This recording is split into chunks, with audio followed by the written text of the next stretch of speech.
All right, Jesse on Fire, welcome back to the channel. Now we're going to talk about this Jake Paul and Tyron Woodley knockout because Tyron Woodley apparently got knocked out on purpose. You guys didn't know, but he did. He got knocked out on purpose. Everyone knows now. Jake Paul turned his hand like this, right before he decapitated him, and so Tyron Woodley allowed that to happen. Sorry, hold on. Just let me roll my eyes through the back of my head and then all the way back around. All right, there. I literally made them go all the way around because it's so absurd, okay? Now, we're gonna talk about what people are saying. I'm gonna show you guys the video of the knockout. I'm gonna show you guys video of an actual work knockout, and you can compare, okay? We can compare what a verified work knockout looks like in comparison to the knockout that Jake Paul put on Tyron Woodley. Because here's the deal. If it is a work, it's like the best work knockout ever, okay? That's not what a work looks like, but we'll get there. Now, if you like the content, subscribe and ring the bell. Tell your friends. Because if you don't, nothing great. That was going nowhere. Anyway, but yeah, feel free to subscribe, and that way you'll know when I upload other videos. Now, so I guess to lead off with some context, right? So when this fight started, I was live, or when the event started, I was live. I was live on YouTube, and I had about 1,100 people on or something like that when the fight was just getting ready to go. And I was thinking through how I was gonna bet, right? And so a lot of people can verify this, and there's probably a lot of people who have watched that live stream after the fact. And leading up to the event, I said out loud on my live stream, I said, look, you have the entire incentive structure structured in a way where if Jake Paul wins, there's lots more money. If Tyron Woodley wins, not so good. Someone said, well, they could be setting up a trilogy. And I was like, okay, that's true, but they're already hyping a Nate Diaz fight, which means all the money behind and everybody who's actually scripting this stuff out, everybody wants Jake Paul to win. It's hard for me to bet against the outcome everybody wants, right? So if it was a work, here is how I would bet. Like that, I was literally thinking that through. Like, okay, if it was gonna be a work, how would they do it? Okay. So I'm just letting you guys know that so you understand that I absolutely entertained the fact that it might be a work before the fight started. For 100%, I mean, like, openly. Now, as soon as the fight actually started, okay? As soon as the fight actually started, I realized the only people that realized this is a work are the judges, okay? The judges knew it was a work, that's for sure. Okay, the judges knew it was a work because how they ended up giving Jake Paul the third round, I believe it was like the third and fourth round, that were so laughably, clearly Tyron Woodley rounds. Like, there's no one who could have scored them for Jake Paul unless it's a work, okay? So it was a work, but it's not a work, right? So it's a work, but it's not a work. The fighters might be unclear that it's a work. The judges know it's a work, but the fighters didn't know, because as soon as I'm watching Tyron Woodley throw punches in the first, second round, it's like, oh, okay, well, yeah, he's clearly trying to knock Jake out. I mean, especially in the first round. If I could go back and find the live stream that I was doing, and then try to sync it up. But there was one punch especially where Jake came in and he dipped his head, and Tyron threw like kind of a shovel punch that was not quite an uppercut, but low for a hook. Then he tried to catch him on the way in. I think he might have caught him on the shoulder, but he didn't obviously catch him and knock him. But I was like, dude. Without any shred of doubt, that punch was intended to do serious damage. He was trying to knock him out with that punch. And I said it on my live stream. I was like, okay, this is definitely not a work. Because if you're setting up to lose, you don't throw that punch. Okay. So I knew by the end of the first round, it wasn't a work. At least the fighters, as far as the fighters are concerned. Now here's the thing. This is what I want you guys to do. Okay. Because I'll prove to you guys that it's not a work. Okay, so I actually recorded this video initially, and I was saying, I want you to have your buddy put on a boxing glove and you just sit there like this and let your buddy, who has Jake Paul has titanic power, in case you guys are not clear on that. Titanic power, okay? So go find your friend that you think has comparable power to Jake Paul, okay? I would volunteer if you were in the neighborhood.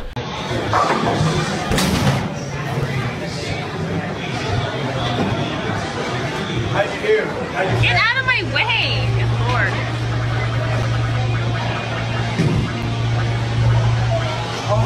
And then just sit there and with a glove on, just let him light you up as hard as he can.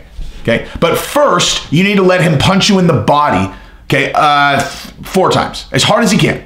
Okay, so just like Tyron Woodley, who now has shared the ring with Jake Paul for a lot of time, he knows what Jake Paul's packing. Okay, he might not have gotten hit clean with it in the face, but he knows what kind of heat he's throwing.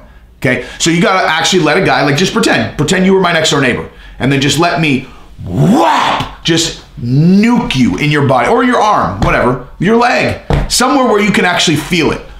Boom, and then on command, I'll go, okay, ready? I'll go like this, because everybody's saying that was the signal. Jake Paul turned his hand like this, turned his fist, and then they knew that was his signal to Tyron Woodley. And then 1 millisecond later, he threw the overhand right, and Tyron goes, okay, go ahead and knock me out, as opposed to, let me catch that punch like I've done a bunch of other times. Me catch that punch, which is what he actually did. He sees him coming in. He goes like this to catch the punch, leaves himself wide open. He sees it at the last second, braces, boom, out, right? But let your buddy do that to you, okay? Feel the power, and then just close don't close your eyes. And then just see if you can allow your buddy to punch you in the face the way Tyron got hit without overtly flinching, right? Like Tyron flinched just a little bit because you can see he saw it at the last second that he was about to get hit with it. But it's bordering on impossible to get hit that hard without reacting in a much more dramatic way than Tyron did. Tyron realized he was going to get hit at the last second. When I first recorded this, I thought he didn't see it, and I realized he did see it at the end. He saw that punch coming. It was such a heavy shot. There was nothing he could do. Bracing yourself is not going to keep you awake from a shot like that. So yeah, let your buddy do it, and then just sit there and let him hit you. But they have to be someone that can bang. See if you can do it, because you're giving Tyron Woodley way too much credit. Okay, there's no way that he could intentionally eat a shot like that, dude. You just can't. Okay, now to contrast this, I'm going to show you what a real work looks like. Right now, we've seen what a not work looks like. People are just suspecting it because they can't accept that Jake Paul can bang. It's so stupid. Okay, now let me show you what a real work looks like, because I'm going to tell you the story of this actual work with a very famous fight, okay, or famous fighter. So Mike Tyson was set to fight Etienne, okay, or Etienne in, I should have looked this up, but it was early 2000s. This was in that stage where Tyson was still dangerous. At least he still had the impression that he was dangerous. Now, we know in hindsight, he wasn't really training hard at all, right? But it was right before he fought, you know what? I should have looked this up. Remember when he fought Lennox Lewis around 2002? Okay, and that fight, there was so much hype. I have always been a diehard Tyson fan. So I remember this like it was yesterday, okay? I was a massive Tyson fan my entire childhood. And so in 2002, when he was going to fight Lennox Lewis, and we all knew that fight was coming, I bought, I had Tyson gear, I had one of his, you remember when he came out and it said "Be Real" across the thing? I had a Tyson, it was Tyson Gym, "Be Real" across the back, my favorite t-shirt, dude. And I was wearing that thing all the time because I was so hyped for that fight. I remember actually specifically seeing a picture of Tyson in Cuba, leading up to that fight, where he looked totally out of shape, and people were like, why is Tyson in Cuba looking like this when he's got this fight in a month? And I remember seeing it and being like, no way he would be not training for this. This is the biggest fight ever. He's fighting Lennox Lewis. He could be no way. But anyway, around there, that's when he fought Etienne. I don't remember if it was exactly before or after, but he was still very respected. It wasn't just kind of where they were throwing him in there towards the very end, right? And what happened is Tyson was going to pull out of the fight. Etienne was set, Tyson's set to make 25, 30 million. Etienne was set to make 2 or something like that, right? So Etienne had never had a payday like that. So when Tyson, told his guys that he was going to pull from the fight because he's doing drugs, he's doing all kinds, he was living wild. Etienne reached out to Mike Tyson, was like, dude, please don't pull out of this fight, man. I need this money. I need this money. I need it. Please don't pull out of this fight. You don't need to worry. I'm not going to put up much of a fight. You could just knock me out, whatever. This is verified that this is what happened, okay? Now, verified, whatever. I know this to be true, okay? So, this is that fight, okay? It lasts about 90 seconds. Now, watch this fight and then compare it to the Tyron Woodley fight, and then you tell me, which of these looks real and which, can you tell an enormous difference? It's Mike Tyson. He has titanic power, okay? Watch this, and then watch that. Ready? Go. Boom. Fast and furious in the early going. Here we go. ATM right across the ring. Neither guy has thrown a punch yet. ATM reaches over the left hand. Mike the top and bangs over the left arm right away. ATM bends over, then hangs on and walks him back and falls towards Mike Tyson. And time is called. Now, Bill Clancy, the referee, will talk to ATM about making it sloppy. They want to keep it clean, and he dusts the gloves off of Mike Tyson as well. ATM wants to be assured he established with Mike Tyson that he's not afraid of him. Mike showing nice head movement and rolling a little bit. He bangs Mike inside with the right hand. Wow, the right hand is Etienne. Etienne tries to catch him. Tyson ties him up now. Etienne hanging on. And the referee, Bill, okay, here we go. separate the two. Good instructions given by the ref in the early going. Mike gets up with the right hand. Etienne is down. Takes out his own mouthpiece. With a punch right hand. It's up to 5. Okay, that's a fake knockout. Okay, that's a fake knockout. And then Tyson lifts him up because Tyson's like, "Thanks, bro. I needed that." You know, they like those two guys literally made an agreement together because this. I mean, in all honesty, this is a work. Okay, this was a work, but I'm gonna go ahead and stop it right here. That was a work. Okay. But I actually have respect for both guys in that case because this was like some man-to-man shit. Tyson was going through some stuff. He wanted to pull out. Etienne begged him not to do it. It was, you know, if you're a boxer that's never made any real money, you know, Clifford Etienne, imagine how much money he probably had. And he was set to make $2-3 million for this fight. Imagine how much he wanted that money. Like, you know, and Tyson was willing, like I actually, whatever, it doesn't matter. This is a real work though, okay? Now compare the two. If I'm smart, I will have just been showing you in slow motion, okay, what that knockout looks like. Compare the two, dude, okay?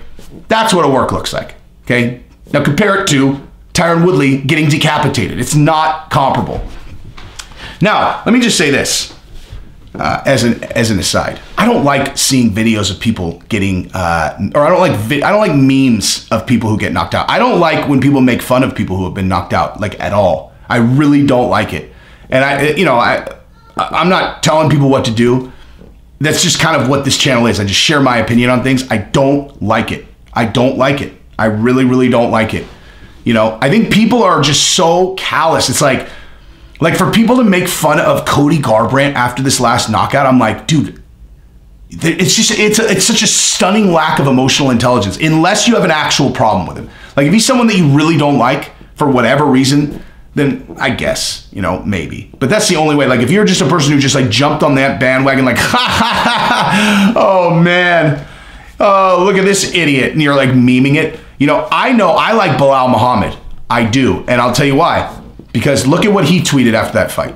He said that's heartbreaking. And I was like, okay, an emotionally intelligent guy. Because yes, that's correct. It is I mean, if you are a person who feels empathy when you know someone's hurting, like emotionally, that's a good thing about you. Like that's a strong asset to have. And it makes you a better person. But like with Tyron Woodley, like dude, he just got knocked out by Jake Paul, man. Like he just got knocked out by Jake Paul. I don't understand why people are piling it on him. Okay, well, first of all, every single time that someone shares that meme, what I would do if I'm Tyron is I'd be like, hey, when's the last time you made $6 million for a fight? Huh?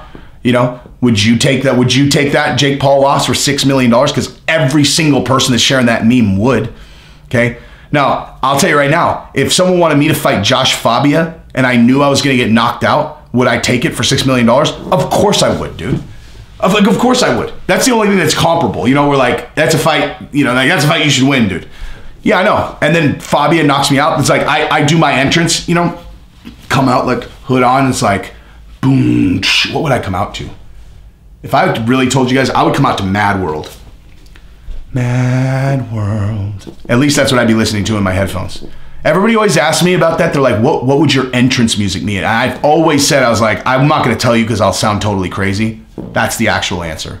Mad World. Okay? Mad World is the song that I would come out to. That song, I can't even explain it. Like when I'm going to do something athletic, like when I do jiu-jitsu tournaments, but I promise you that's what's going to be in my headphones. Absolutely for sure. It puts my fucking hair on end. It's like, I don't know. Listen to it and imagine. Listen to Mad World and then just imagine it leading up to something where you're going to engage in violence. And maybe it'll seem totally crazy to you, but for me, that whatever. But I do my entrance, right? I come out to Mad World like a lunatic. Everyone's like, I don't get it. And then Fabia comes out, except it's not Fabia. It's just some dude. And it's like, and they're all, what the hell? That's not Fabia. The guys that coming in all. And I go, dude, that's not Fabia. That's not Josh Fabia. I'm supposed to fight Josh Fabia. They're like, he's right there, dude. Where? Right there. Where? And the dude who isn't Josh Fabia takes his water bottle out, unscrews it, he's all, boo. And Fabia drops out of the water bottle like, all right, I'm ready. I'm going to put you in the ground, Jesse on fire. So if I lost that fight and I got knocked out and everybody started making memes about it, but I made $6 million for the fight, you want to know what it's going to look like every time that I see a meme of myself knocked out? It's going to look like money in the bank, son. I'm not going to give a fuck. I would lean right into it. I'd be the one sharing the memes. Except I would just, like, I would have myself laying on a bed of money. And I'd be like, you know, here's me knocked out face down, and here's the bed of money that I'm laying on. So all of you guys can suck it, motherfucker. Suck it. That's what Tyron should do. But I don't like people making fun of people when they get knocked out. I don't like it. It's embarrassing for them, and it's really fucked up. So anyway, that's what I got. Subscribe to the channel. Ring the bell. Peace.